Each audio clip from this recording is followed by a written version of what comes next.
देख रहे हैं सिटी इंडिया न्यूज चैनल, हक की आवाज।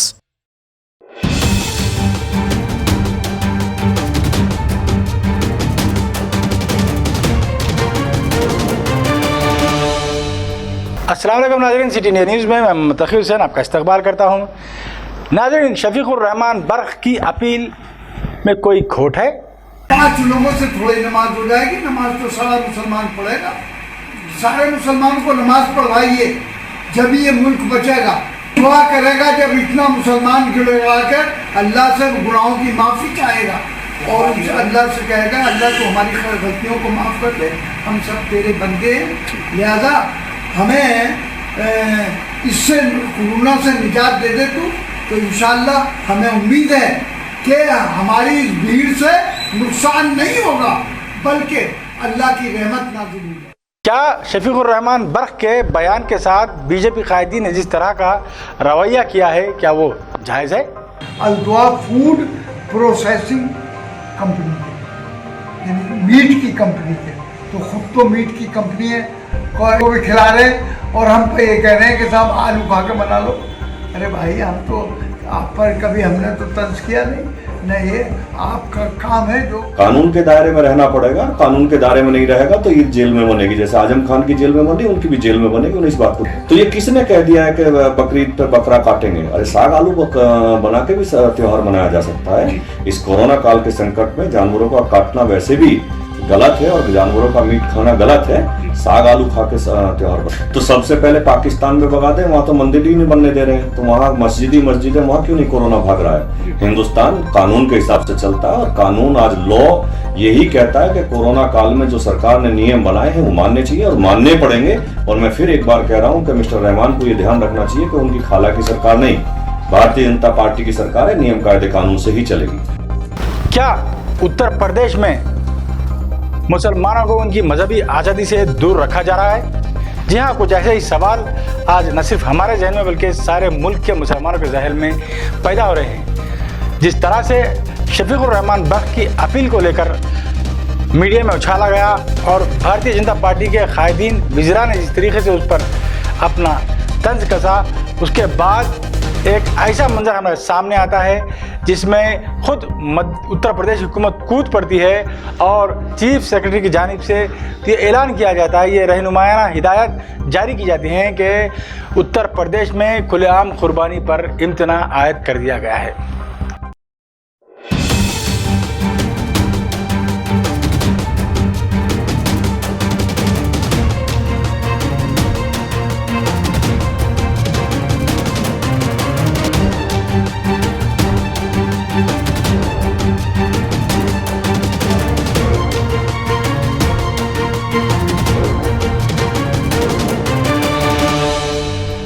नाज़रीन, आज न सिर्फ उत्तर प्रदेश बल्कि भारतीय जनता पार्टी की बरसदार मुख्तलिफ रियासतों में ऐसा लग रहा है कि पसे पर्दा एक साजिश रची जा रही है ताकि ईद उल अज़हा के मौके पर मुसलमानों को कुर्बानी जैसे मुक़द्दस फरीज़े से दूर रखा जाए। जी हाँ नाज़रीन, सिटी इंडिया न्यूज़ ने अपने तजिए में देखा है कि भारतीय जनता पार्टी की बरसरी इक़्तिदार रियासतों में किसी न किसी बहाने से ईद उल अज़हा को मुसलमान जो कुर्बानी देते हैं उस कुर्बानी पर पाबंदी आयद कर दी जाए। जी हाँ, अब उत्तर प्रदेश के बाद मध्य प्रदेश में भी ये बात सुनी जा रही है कि 10 दिन का लॉकडाउन लगाया जा रहा है। गैर मुतवक्किल तौर पर अचानक ये लॉकडाउन का ऐलान किया गया है और ऐसा कहा जा रहा है कि ये सिर्फ ईद उल अज़हा के दिन मुसलमानों को कुर्बानी से रोका जाए, इसीलिए इस लॉकडाउन का ऐलान किया गया है। उसी तरह कर्नाटक और दीगर रियासतों में भी ये चेमगोइयाँ चल रही हैं कि ईद उल अज़हा के दिन कुर्बानी के इम्तना की अहकामात जारी किए जा सकते हैं। आज इस मुल्क में तमाम मज़ाहिब के मानने वालों को उनके त्यौहार मनाने की पूरी छूट है।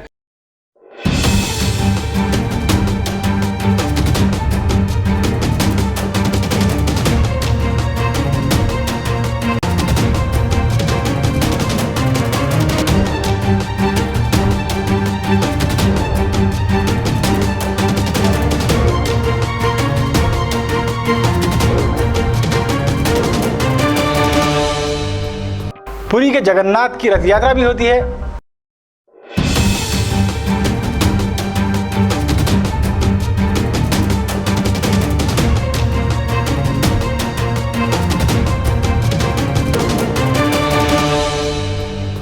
लेकिन मुसलमानों के त्योहारों को घरों में मनाने की अपील की जा रही है। यकीनन इस मुल्क का मुसलमान कोरोना वायरस की वबा को दूर करने में लगा हुआ है, वो हुकूमत के बराबर शाना बाशाना खड़ा हुआ है, लेकिन इसका मतलब ये नहीं कि मुसलमानों को उनकी मजहबी आज़ादी से दूर किया जाए।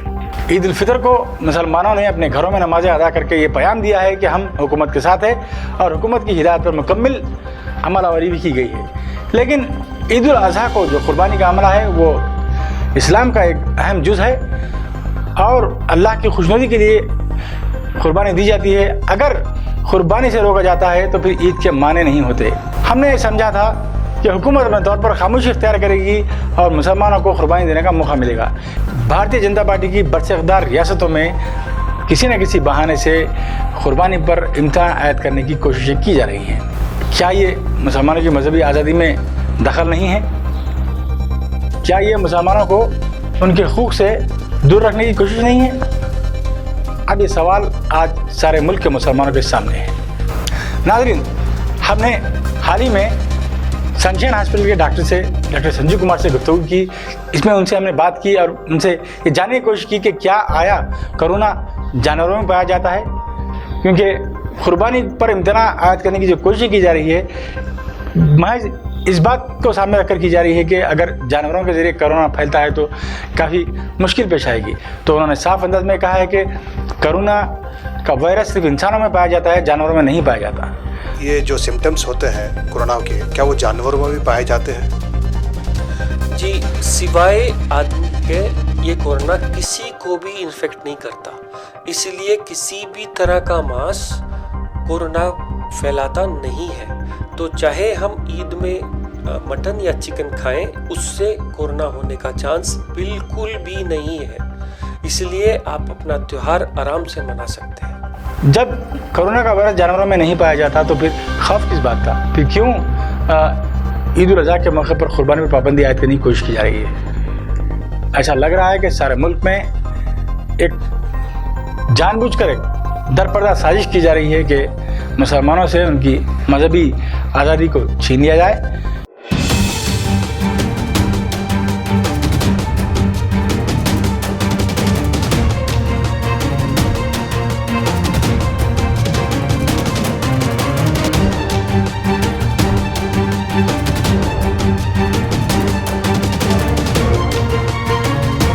हाँ, ये ख़तरा लाक है कि अगर इज्तिमाई तौर पर बड़े पैमाने में एक जगह जमा होकर मुसलमान अगर नमाज अदा करते हैं तो कोरोना वायरस फैलने का खदशा है। जिस तरह मुसलमानों ने ईद उल फितर की नमाज अदा की है, ईद उल अज़हा की भी उसी तरह नमाज अदा करेंगे, हमें इस बात का पूरा यकीन है। लेकिन कुर्बानी पर पाबंदी आयद करना ये सरासर गलत है, दस्तूर के मगायर है। हुकूमतों को चाहिए कि इस बात पर दोबारा गौर व फिक्र करे और फिर कोई फ़ैसला करे। तो नाज़रीन, आज ये था कुर्बानी के मुताल्लिक़ सिटी न्यूज़ का प्रोग्राम। इसी तरह आपके सामने दीगर सुलगते हुए मसाइल को लेकर रूबरू होंगे। जब तक के लिए देखते रहिए आपका अपना पसंदीदा चैनल सिटी न्यूज़, हक़ की आवाज़।